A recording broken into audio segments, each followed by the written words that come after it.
So that now we're into the fall, and we got cold nights, and we were having a night that was going to be down to about 38 degrees. And so we were going to start a fire in the wood stove, and Brian had it open, and he was raking the coals and discovered this significantly large piece of metal had fallen from somewhere.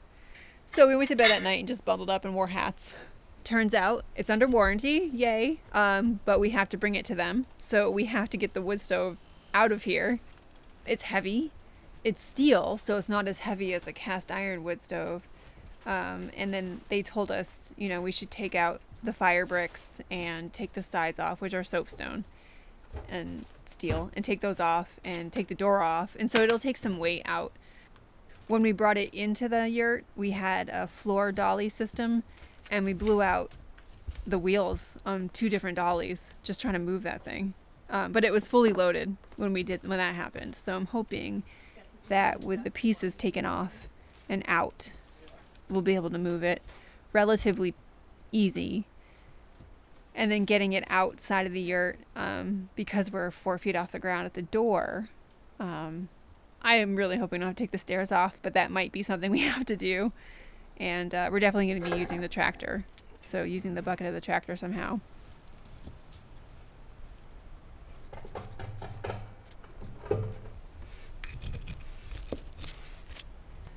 Well, hello there. Will it fit on the ash? Yeah. The day we figured that we were going to maybe pull the trigger and buy this yurt and kind of go on this adventure, we also just Googled most efficient wood stove, and we came up with a company, a Woodstock Soapstone in Lebanon, New Hampshire. Well, a stove is a catalytic stove, so it has this honeycomb catalytic combustor that the smoke goes through and it gets reburned. It's not necessarily like a normal wood stove where you can just throw wood in it and kind of have it do its thing. It takes a little bit of getting used to. So when we first started with the stove, it wasn't broken in yet. We also didn't really know it very well, and so getting a fire going sometimes was a process, and the house would get cold in the meantime that you could actually see the air kind of change inside the house. Just the cold air would start to come down and we'd be losing heat. So there were some times that it was pretty chilly in here that first winter. Bring it down. It needs to go towards Fran. Okay. You're good. We're on it. That first winter, 2014, 2015, was one of the coldest winters on record in the Northeast. Maybe even the second coldest. We got snow right before Thanksgiving, and it never went away, and it never melted, and it was really cold. I think we went a month, maybe, without getting above 15 degrees, and so the nighttime temperatures were below 0. And we didn't have the propane backup, and our wood wasn't seasoned as well as it should have been. We got it delivered in the spring when we started building, but we didn't get around to stacking it really until the fall, probably because we were so busy building this. So the wood being not as dry as it should be, and it being a new stove and us getting used to it. And the house wasn't as well insulated as it is now as well. We learned a lot over the years.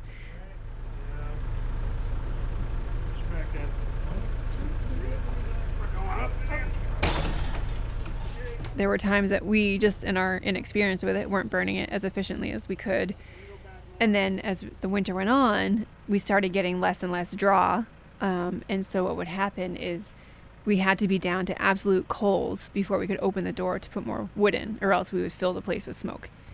And it was happening more and more in the end of February, and we were getting really concerned that maybe living in a yurt in the wintertime wasn't something we could do. We paid our dues. It definitely was a colder winter than most, and because it was so cold, the chimney cap was getting creosote, kind of plugging it up, and it was just, and then it started to smoke in the house, and it wasn't going. We're just like, oh my goodness! It was still only March, and we're like, like we're not gonna. It's not working. Like the stove's not working. We're not gonna be able to stay here. And in desperation, we called the Woodstock Company. and just kind of to see if they had any ideas. And they said because it's been such a cold year that people are getting this problem, so go check it out. And we went up there, and it was totally crusted up. You know, there was no air going to be coming through, and the smoke wasn't really being allowed to leave. So we cleaned it up and got a fire going, and I am not ashamed to say that I cried. I cried like a little baby when the stove started working well, and then we could open the door when it was going and put in more wood, which we couldn't do before. So I don't know. I think some of those trials are good, especially when you're on an adventure like this.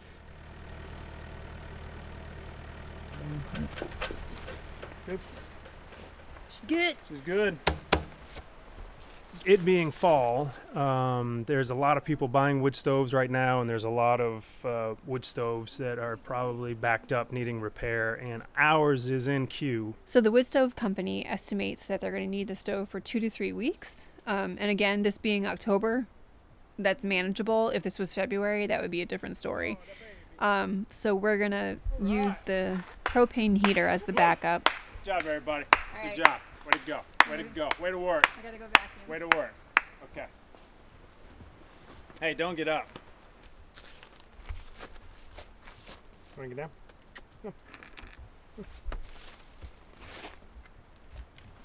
Thank you.